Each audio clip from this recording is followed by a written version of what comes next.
mbokk yi asalaamaaleykum seen émission seen jotaay tey nag ñu ngi koy seq ak Matar Thioune responsable APR la ci Yeumbeul Sud jiite fa tamit mouvement Yeumbeul ca kanam président maa ngi lay nuyu. Ahmed maa ngi lay fay bu baax.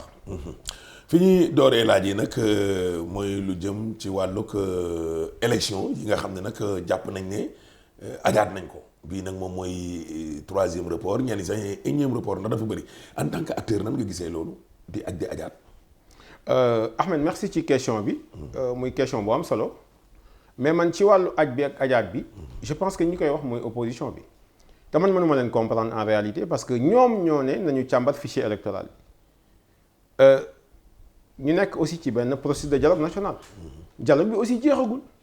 donc ñoom mënuñu laaj ne nañu càmbar fichier national ba pare bëgg ne aussi dañu ne nañu def élection yi donc soit da ngay bëgg lii wala nga bañ la li mais ñun li ma la mën a wax dans tout ça mooy ñun dañoo pare bu yàgg amet bu ñu bëggoon suba bu doon élection yi dimanche lañ nous on est prêt.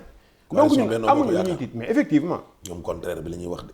waaw mais ñoom xam nga aussi booy xool ci seen i wax boo mënee analyse da ngay xam ne ñi pareeguñu parce que ñooñ seen biir amul consensus amul unanimité seen biir donc bëre bukki ak mbaam la rek booy xool ci seen biir ñoom seen biir ñoom ñoo parewul mais ñun au niveau de notre coalition pare nañ.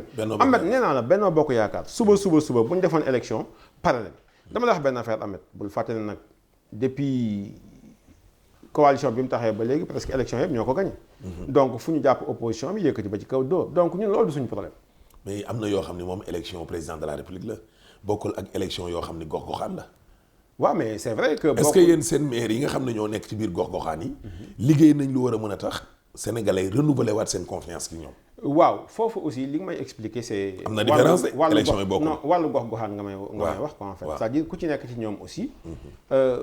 lañ la population ba nga jiite ñoom ñoo mën a def ay jugement mais man la ma xam mooy coalition Benno Bokk Yaakaar. boo xoolee depuis 2012 ba fi may wax ak yow. élection bu ñu dem yàlla def na ñoo ko gagné. te doole ji aussi wàññeekuwul ba léegi mu ngi fi. donc ci loolu foofu laa basé wu xamal leen ne leen ñun bu doon suba sax pare nañ donc c'est comme ça. doole ji nga ne wàññeekuwul. jamais de la vie. wàññeekuwul ci benn bor. am këralee ci biir parti bi nag. loolu ay risque. waaw mais këral amat foo dem am na fa ndegam opposition bi seen biir ñoom ñooy xeex ak xuloo waxtuma la ak parti politique te parti politique aussi association la bon dafa am sensibilité yu nekk. ndegam sa kër ga nga nekk sax léeg-léeg yaag sa soxna da ngeen di xëy am problème waxtuma la ak parti politique nga xam ne association la sensibilité yëpp ci nekk mais li am solo ba am solo mooy këral politique mënul ñàkk mais li am solo au niveau de Benno Bokk Yaakaar mooy saa yu élection wala jàmmaarloo amee taxaw nañ boole suñu doole daan yàlla may ñun ndam loolu rek moo am solo leneen amul solo. mais ay élection ak ajaat élection ci lu jëm ci wàllu démocratie yi ñëpp di ñu seetaan est-ce que loolu tamit nekkul loo xam ne mën na démocratie wu réew mi daal maanaam mën na ko yàq deram. waaw mais Ahmed gis nga tey jii bu ñu jekki-jekki woon joxe benn date élection nii te càmbaruñu fichier bi ni ñu ko war a càmbare te aussi dialogue national bii ñu continuer jeexaluñ ko. mais gis nga opposition bi di wax tey ñooy njëkk a taxaw wax c'est-à-dire mooy li ma la wax sànq. ne fichier bi baaxul ne fichier bi baaxul mais ñoom. kenn mais mënoon tamit dëkkee rek di ay élection yéenay décider régime bi moom mooy décider parce que ñoom boo leen waxee ne leen dem leen ngeen dialogue yi ñu nekk ci dialogue mu nekk dialogue boo xamante ni daal juboo mënul am consensus mënul am léegi nag yow yaay taxaw nga ne man damay organiser élection. non je suis désolé bul wax ne consensus mënul am parce que ñu ngi ci processus pareegul. tomb façon n'importe ci tomb yi nga xam ne tey jii moom la ñuy waxtaane boo xoolee ci tomb yëpp am na ci consensus maintenant Ahmed bul fàtte ne dañu commencé dialogue bi pandémie bi ñëw bi pandémie bi ñëw aussi dafa bouleversé lu bëri donc activité yu bëri aussi dafa arrêté dialogue bi aussi arrêté donc dans tous les cas man li ma mën a wax ba wax ko mooy élection buñ ci waree àgg aussi dañ ci àgg opposition bi di wax nañu def élection ñoom yow yaa ma gën a xam ne pareeguñu parce que ñoom ci seen biir dañoo am problème de leadership ñun par rapport ak ñun amuñu problème de leadership parce que tey ji ñëpp xam nañ ne coalition Benno Bokk Yaakaar. amoo leen problème leadership. ah même Ahmed national ku ko jiite mais ci biir gox-goxaan yi. amuñu problème de leadership parce que ñëpp dañoo manqué ne. biir gox gox non président Macky Sall moom mooy suñu leader. non Thioune defal ndànk. contrairement maintenant à l'opposition bi nga xam ne ñoom mënoo tànn kenn. man waxuma affaire opposition yow laa jàkkaar loolu dama ne yow da ngay indi ñaari yu bokkul mbirum élection présidentielle mbirum benn candidat la mais dama ne élection locale ci biir gox-goxaan yi nga ne amoo leen problème mu leadership ci biir gox-goxaan yi. waaw mais attends. nañ jël exemple banlieue ba la nga dëkk département Pikine dafa am benn consensus ci autour d'un leader foofu nga xam ne ñëpp ci moom lañ bootu wala. waaw mais waxuma ne au niveau de la banlieue et au niveau des départements am na consensus moi je parle dans le cadre général. dama ne soo xoolee Benno Bokk Yaakaar dans sa globalité benn constante la ñu am muy le président de la République du Sénégal contrairement à l'opposition ñoom ñi nga xam ne tey jii boo demee ci ñoom amul kenn koo xam ne war nga ko mën a désigner ni kii moo jiitu. moo jiite opposition bi. moo jiite opposition bi actuellement wax ma kan moo jiite opposition bi. de Idriss Seck moo ko jiite woon di dem na ci yéen. waaw. deuxième présidentielle. waaw troisième bi kay mooy ñëw. mooy kan Madior Fall kay nee na moom wax na. kan mooy troisième bi Ousmane Sonko mooy le patron. waaw mais loolu yéen a koy wax mais Ousmane Sonko. non man waxuma ne man maa ko wax dama ne. biñ fiy wax statut de l'opposition ñii naan PDS la. ñu ne nekkuñ ci régime parlementaire. présidentielle bi ñu nekk Idriss Seck moo jël deuxième kon il est le patron de l'opposition. absolument mais Idriss Seck léegi dem na ci majorité bi. léegi kay kan mooy ñëw ko keneen. waaw mais Ahmed dama bëgg ñu def tuuti benn rétrospective. waaw bismillah bu ndaw. gis nga élection yii weesu. ñaata candidat lañ amoon. 5 candidats. 5 candidats. PDS bokkul woon. Khalifa Sall bokkul woon. président Macky Sall la woon.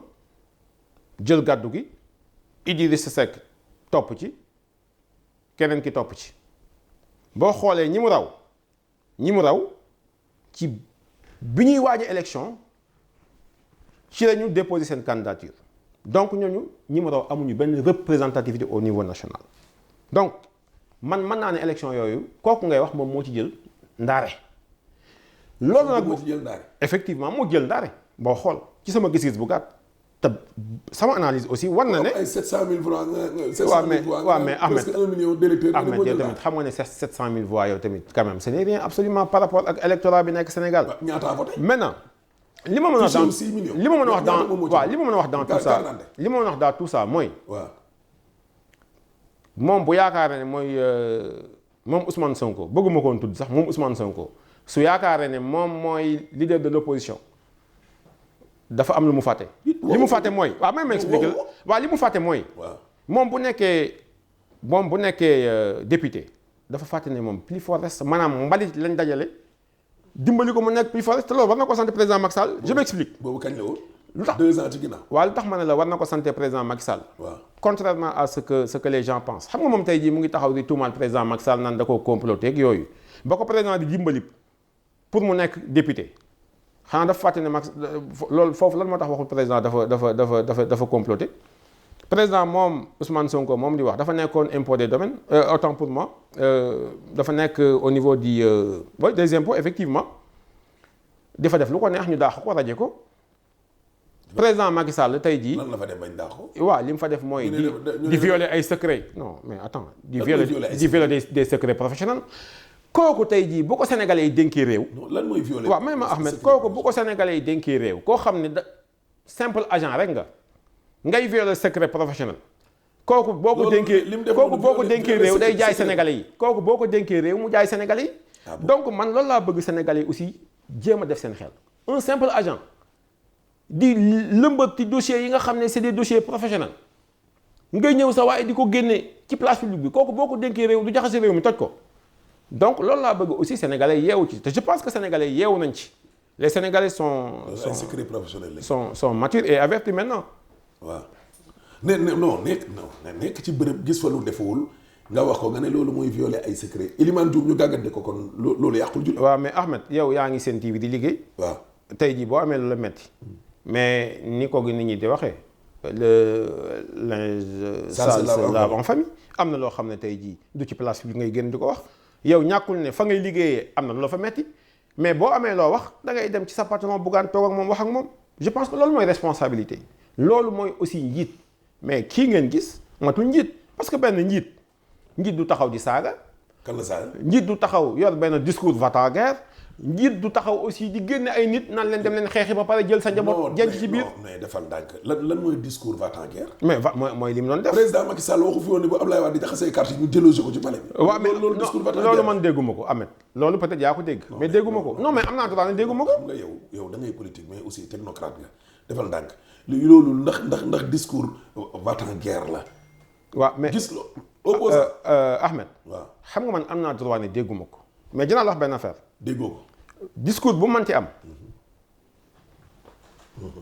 que muy njiit. que muy opposition que muy pouvoir que muy opposition. discours va-t-en-guerre ak discours bu mënti doon man cautionné wu ma ko. parce que nag damay faral di wax ne Sénégal ñu ñëpp a ko bokk. Sénégal kenn moomu ko. donc un responsable dafa war a am benn discours de responsable. un responsable warul jël benn discours boo xam ne qui frise la violence, un discours boo xam ne c'est un discours qui fait appel à l'insurrection di génn ay nit. ba tax dëkk bi tàkk. mais loolu du nekkul waaw mais Ahmed loolu nekkul aussi discours responsable. yéen soo leen waxee ne politique rapport de force la moom da ngeen koy wax dégg nga bu taree seen côté ngeen ne appel à l'insurrection dañuy woon nit ñi pour taal réew mi. waaw mais vous avez dit que ne politique rapport de force la. waaw. ak débat d'idées. waaw je suis d'accord ak man. mais suñu leen woowee ci débat d'idées rapport de force ngeen génnee ay délits. je suis d'accord ak yow mais aussi bul fàttali ne politique aussi débat d'idées la. ah loolu laa la expliqué. te je pense que loolu moom mooy aspect bu am importance bi. mais gis nga la violence c'est l'arme toujours des faibles. te gis nga Ousmane Sonko bu na jàpp baalu yàlla baalu aussi le président Macky Sall mais aussi baalu sénégalais yi parce que je pense que bu ko jigee fii ba déwén ma xam ne wàlliwu la. nga xam ne wàlliwu la. waaw d'accord loolu moom xam naa ne borom xam-xam bi moom mooy wax d'accord nañ dellu si waat ci wàllum koom-koom di mbirum économie ak relance bi. mbas mi bi mu fi duggee ak léegi nii gis nañ jeunes yi président ci boppam nangu na ne xale yi li tax ñu génn bokk na ci li leen naqare yooyu seen mal vivre et cetera et cetera yow xalaat nga ne daal mbas mi fi mu ko fekk ak fii nii économiquement mbir mi mën na relancer waat ba yeggaat ci 6% yi. waaw vraiment discours du président man dama koy rafetlu parce que discours responsable la parce que boo déggee président daf ne. ndaw ñi dégg naa leen. déglu naa leen dégg naa leen aussi message bi ngeen ma envoyé comprendre naa ko ba tax mu jël ay mesures yu am importance. kon kay nangu ngeen ne jeunes yi Ousmane Sonko génnewu leen. mais effectivement moom ci boppam wax na ko xam na ne génnewu leen. parce que situation. non xam na ne mais pourquoi ngeen wax leen ne leen moom ñooy taal réew mi nag. non mais attends moom dafa oote insurrection. waaw ñi ànd ak moom génn mais boo xoolee majorité sénégalais yi génnuñu.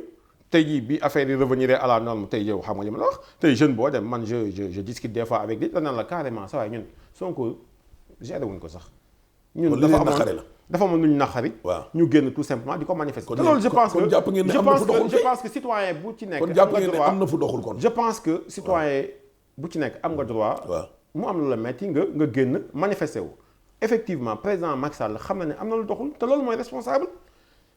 xam na ne dëkk bi am na lu doxul xam na ne au niveau de la prise en charge de l'emploi des jeunes am na lu doxul mais mu toog am aussi posture njiit xam ne am na lu doxul aussi mu jël ay mesures par rapport ak redressement wu situation économique du pays bi parce que aussi Ahmed il faut ñu d'accord benn affaire pandémie bi dafa nekk benn affaire bu nationale c'est pas une affaire relative tout simplement au Sénégal tey jii boo demee aux États-Unis nga dem en France nga dem aussi dans les pays mais pandémie bi dafa ñëw jaxase économique bi donc tey jii li am solo mooy effort yi nga xam ne le président Macky Sall mu ngi ko ciy def ci wàllu emploi des jeunes dégg nga ko jël na ay mesures ce sont des mesures très fortes yoo xam ne jël na ko pour redresser emploi des jeunes te je pense que président Macky Sall xaarul ba 300 milliards yi muy génn yow pour yow loolu solution la. xaarul ba ci emploi des jeunes. waaw président Macky Sall xaarul ba tollu fii di doo ko def loolu. je pense que président yàgg na jël ay mesures. ah non d'accord teg ay mécanismes yu bare yoo xam ne.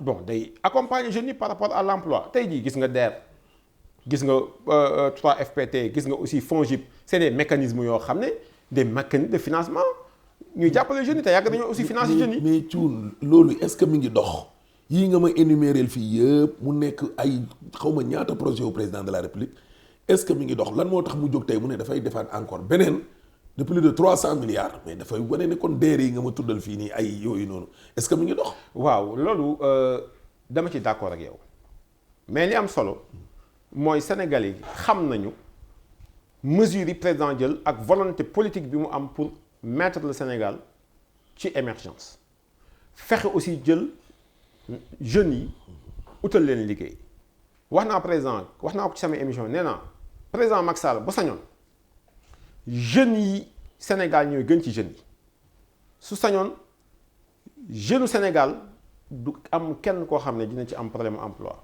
mais nag teg na ay mécanismes maintenant xëy na mécanismes yi moo am ay manquements te loolu aussi dama koy nangu parce que boo xoolee DER wax naa ko ci sama émission yu bari mode de financement bi peut-être moom moo des wax naa ne DER pour man dafa war a dem au niveau national parce que ut ay démembrement yoo xam ne jeunes yi nekk ci gox-goxaan yi dañu war a xam ne. yaa seen militants yi rek lañ koy jox. dañu war a xam ne jeunes yi nekk au niveau des régions dañu war a xam ne kat vraiment am na benn structure étatique boo xam ne dafa nekk pour financer jeunes yi. donc il faudra que ñu créer ay démembrement mode de financement bi aussi ñu def ce qu'on appelle un financement intégré parce que Ahmed man mii boo ma jëlee jox ma 5 millions dama ciy jënd iPhone wala ma dem ci fay ci gaal yi wala ma dem takk ci jabar parce que jeunes yi dañu war a xam ne financement boobu ñu leen di jox mais dañ ci war a liggéey fay ñu jox aussi seen moroom yeneen jeunes mais boo gisee Syrie bi foofu xaw a sooxe tuuti mooy dañu deful ce qu'on appelle un financement intégré Ahmed man yow ak keneen buñ ñu boolee financement ñun ñëpp ñoo xam ne lii ñoo ko bokk ku ci nekk dafa am part responsabilité man dinaa ruusal lekk xaalis yow nga donc dinañ def au moins ay effort suñu projet rentable ñu mën a aussi mën a fay ñu mën a aussi jox ñeneen l'autre aspect mooy dafa am ce qu'on appelle esprit d'entrepreneuriat boo xam ne dañ ko war a forger ci jeunes yi parce que man bu ma indee sama projet war nañ ko càmbar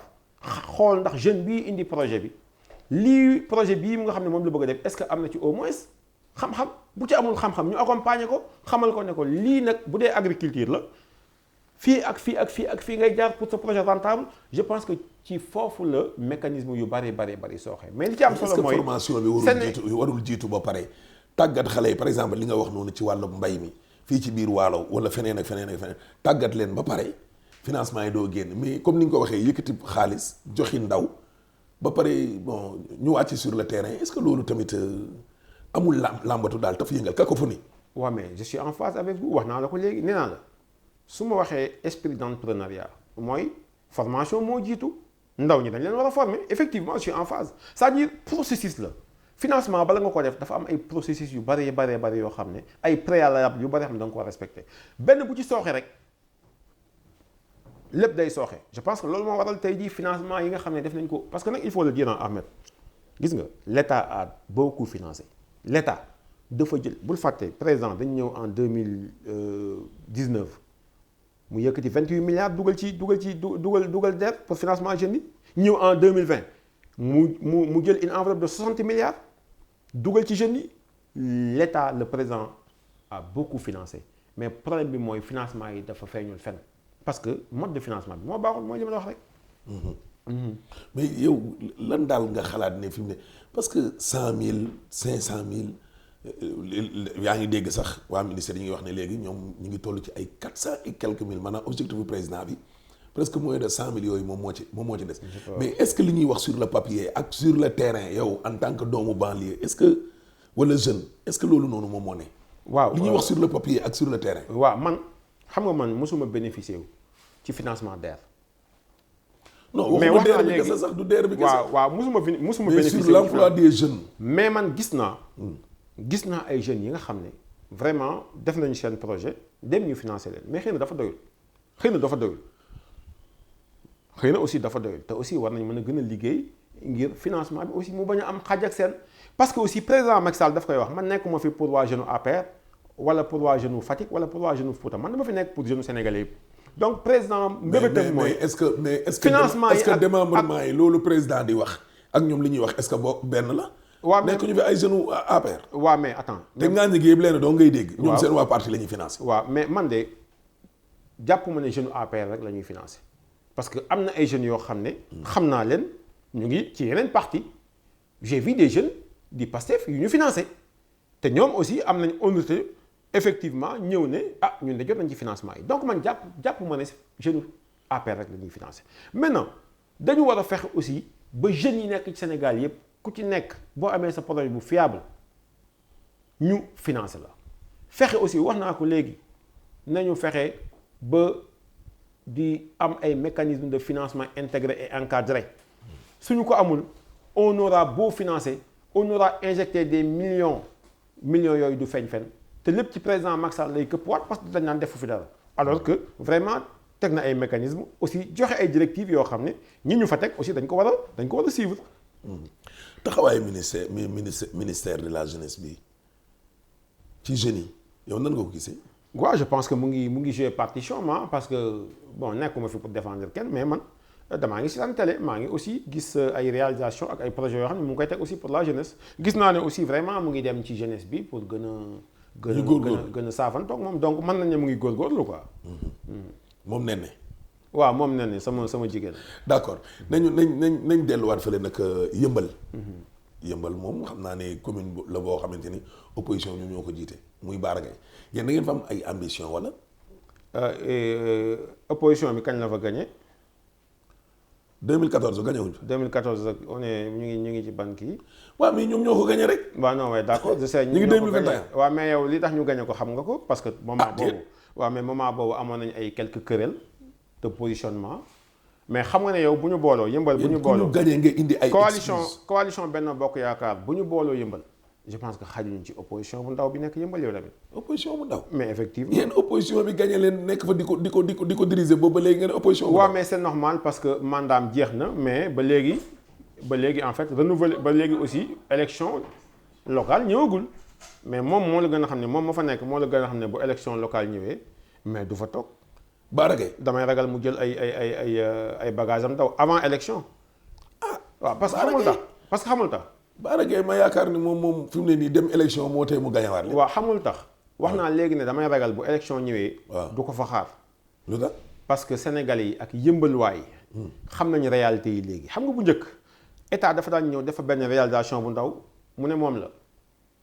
mais léegi. xam nañ ne désenclavement xam nañ ne désenclavement bi am yëmbal. yëmbal waaye léegi xam nañ ne. état la. du maire ba fa nekk. xam nañ ne état la à travers Promoville. waaw à travers Promoville. parce que boo xoolee désenclavement yi. désenclavement bi am yëmbal ak pavage yi nga xam ne. ak route secondaire yi nga xam ne. président mu koy bàyyi leen collectivité territoriale yi ngeen di politiser. au niveau de yëmbal la mairie est un démembrement de l'état. waaw mais d'accord je suis en phase. waaw mais d'accord. waaw mais état aussi. état dafa war a liggéey ci yëmbal. waaw très bien. mais merci beaucoup Ahmed. mais moom. waaw bu état liggéeyee ci yëmbal. waaw accompagner yëmbaluwaay yi. dafa def ay réalisation moom bu génnee daf ko war a wax. mais buy toog naan. mais il n'a pas le choix maa ko fi def aussi. non te seen yëmbaluwaay léegi xam nañ ne. Bara Gaye lépp lu fa am ci ay réalisation état di wax ne moom moo ko. waaw mais noonu la doon def nag xam nga Bara aussi sama xarit la dañuy waxtaan xam nga Bara sama xarit la mais nag état war na mën a honnêteté un tant soit peu xamal yëmbaluwaay réalité ak dëgg gi wax na leen ne réalisation yi ngeen fi def yëpp mais c'est grâce au président Macky Sall et grâce à son gouvernement. moom it doomu ne 6 ans yi fa def yëpp defu fa dara. non je dis pas non moi je suis pas un nihiliste honnêtement am na ay quelques réalisations yu mu fa def mais réalisation yu bare état ko fa def honnêtement parlant. moo ne ci loolu daal ngeen sukkandiku ba jàpp ne fi ne nii bu ñu demee élection locale moom Benno Bokk Yaakaar day gagné. waaw xamul tax ma jàpp ne bu ñu tegee suñu intérêt crypto personnel ñëw ci l'essentiel doole ji Benno Bokk Yaakaar am yëmbal bu ñëpp nekkee benn je pense que war nañoo mën a jëlaat nguur gi au niveau de Yeumbeul Sud war nañoo jëlaat mairie ba. waaw Matar Thioune moom candidat la wala moom da ngay bootu rek ci coalition bi lu ñu décidé rek. waaw xam nga man aussi dama nekk un militant discipliné. ba pare aussi gëm président de la République. mais ambitieux quand même. di respecter. discipliné gëm président mais ambitieux. di respecter aussi ay consignes mais Ahmed mais képp kuy politique mais da nga am ay ambitions effectivement j'ai des ambitions parce que bu doon loolu je pense que damay toog sama gox damay toog sama ruq rek di seetaan su ma defee politique c'est parce que j'ai des ambitions mais dama la wax léegi ne la dama nekk ci coalition. nekk ci parti aussi président am ay valeurs yu muy inculqué ñu respecté ko aussi déggal ko donc bu président ne woon tey jii yëmbal coalition bi kat Matar Thioune laa fa jiite mais loolu dama koy nangu effectivement. doon candidat. mais pourquoi pas bu président ne Matar Thioune la moo ma doy yëmbal sud. pour mu jiite coalition bi. mais loolu duma ko bañ Ahmed. bu tànnee keneen nag. mais bu tànnee keneen loolu je pense que àggaguñ ci Ahmed. àggaguñ ci waaw àggaguñ foofu. mais daal bu ñu la tànnee moom da ngay nekk candidat. mais pourquoi pas damay nekk candidat effectivement. effectivement bu président porté confiance am ci man. doyloo ma mais je pense que loolu du ma ko rejeter. d'accord manifestation yi fi xewoon temps yi passé nag Matar.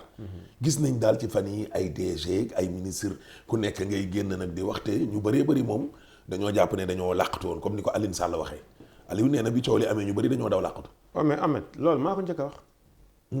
à travers mes émissions wax naa ko waxaat ko ci sama émission gis nga Ahmed. soit on est dans un parti politique soit on n'est pas dans un parti politique. gis nga Ahmed politique boo koy def da nga war a am conviction parce que ñooñu ngay gis ñooñu ñëpp ku ci nekk président daf laa fay ba wis la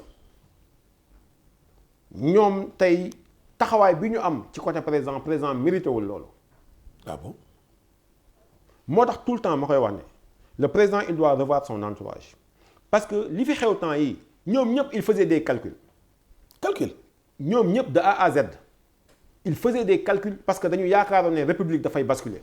dañu yaakaaroon ne président tey jeexal na mais nag ñun amee dañu am njiit képp ku yaakaar ne encore une fois képp ku yaakaar ne le président Macky Sall xamul yaa ngi nax sa bopp te amee ñun dañu am njiit bu am fulla te je pense qu'il va sévir par rapport à ça. sévir. effectivement parce qu'il doit revoir son entourage Ahmed. le président doit revoir encore une fois son entourage. mais ñooñu lan lañ def li ñu def délit la. mais parce que dañu fidélul ci moom jàppale wuñ ko te ku ci nekk ci ñoom président tey jii. lépp loo doon moom la lépp loo doon moom la. yow ni mbir mi amoon yow pour yow lan lañ war a def. ministre yeeg yooyu dem au front. waaw mais Ahmed mbir mi il faut ñu xam ne en un moment donné. mais c'est une question juridique bu ñu politiser. donc on devait répondre mais politiquement Ahmed on devait répondre politiquement. mais Farba Ngom wax na ko keroog. gis nga politique soo koy def da nga yemale dund ak dee nit ki bu fekkee da nga ñëw ne moom nga gëm muy sa leader. bu nekkee ci jafe-jafe da nga war a taxaw mais aussi bu nekkee ci neex-neex da nga war a taxaw Ahmed man sama parti taxawaay bi ñu ci am nawuma leen te je pense que le président il va sévir encore une fois. waaw mais xam mais et puis li jaaxalaat nit ñi mooy dañ ne riposte bi daal au nord la Fouta ñoom Malick Sall ñoom Farba ñooñu daal mais capital bi yëpp ba léegi affaire dana selaw. waaw mais xam nga loolu aussi bu ñu ko waxee. c'est parce que ñooñu ñoo def ay actions gis nga Ahmed ñooñu ñoo def ay actions. parce que da nga ma tuddal léegi Farba ak Malick Sall mais Maître Malick Sall loo ko bañ xam ne joxe na ginnaawam ñu ciy dóor dékku na mbir mi un temps soit peu parce que toll nañ foo xam ne waxatuñu keneen ak président on parle maintenant de Malick Sall ak keneen au moins moom dékku na mbir mi mais Malick Ahmed loolu tey jii bu ko ñëpp defoon. loolu du risque. mais dama ne mais politique boo ci nekkee il faut nga jël ay risques surtout ci moment yi nekkoon ñaata directeur ñoo fi nekk ñaata ministre ñoo fi nekk. ñaata chargé de mission ñoo fi nekk ñaata député de la mouvance ñoo fi nekk de la coalition bu ku nekk defoon ni ñooñu je pense que mbir mi fii mu àgg du fa àgg mais mooy li ma la wax ñoom ñëpp dañoo waaf bàyyi ba affaire yi jàll ñuy yëngal ay bool. mais président doful. œil pour œil.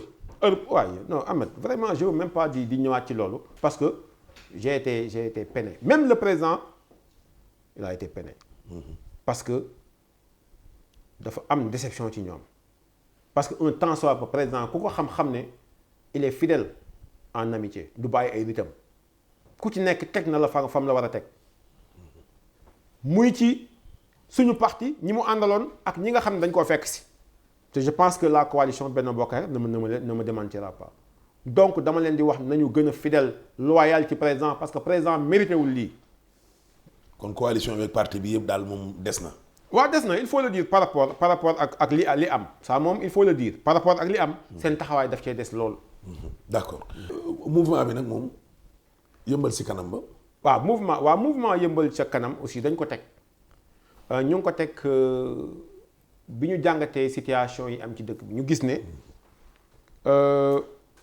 jeunes yi ñu ci bari génn nañ di taal ay pneu ñu ci bari meloon nañ ñu doon ay ndaw nekk ci gox bi xool ne on doit sensibiliser davantage nos frères et sœurs parce que ñun aussi ay jeunes lañ xamal leen ne leen il faut un nouveau type de citoyen commencer ko aussi à la base mooy leen quartier yi ñu dëkk xamal leen ne leen jeune fa nga dëkk yaa fa war a mën a defar l'état ñu ñëpp la xamal leen ne leen jeune fa nga dëkk waroo fa taal pëna. mais nee na yéen policiers da ngeen jëfandikoo jeunes yi rek. non mais man. doo leen dimbali ci daal. waaw mais man yëmbal gëm a dëkk jeeyu ma sama bopp. du côté liggéey du social. du dara waaw mais man la ma man boo leen soxlaa yenn jeunes yi ñu ñëw xeex dajale maire yi dugal ci kaar yi. waaw mais man la ma man waaw ci sama doole je pense que un temps soit ba maa ngi koy def ci yëmbal ci sama gis-gis maintenant ndax yeneen politiciens yi dañoo nekk feneen def loolu ñoom la concerne mais man la ma man maa ngi def un temps soit peu jàpp ne li may def yëmbal bu ma ko defee yëmbal avancé parce que man yëmbal moo ma jox lépp booy xool yëmbal la ma jox lépp donc mouvement yëmbal ca kanam dafa jóg tout simplement pour jàppale gox ba sensibiliser jeunes yi xamal leen ne leen waruñu nekk di sa taal ay pneu xamal leen ne leen aussi bu ñu topp politicien parce que président Macky Sall dama koy wax Mermoz la dëkk ak Fatick président Idriss Seck fu mu dëkk du Thiès Ousmane Sonko bi leen doon génn loo fan la dëkk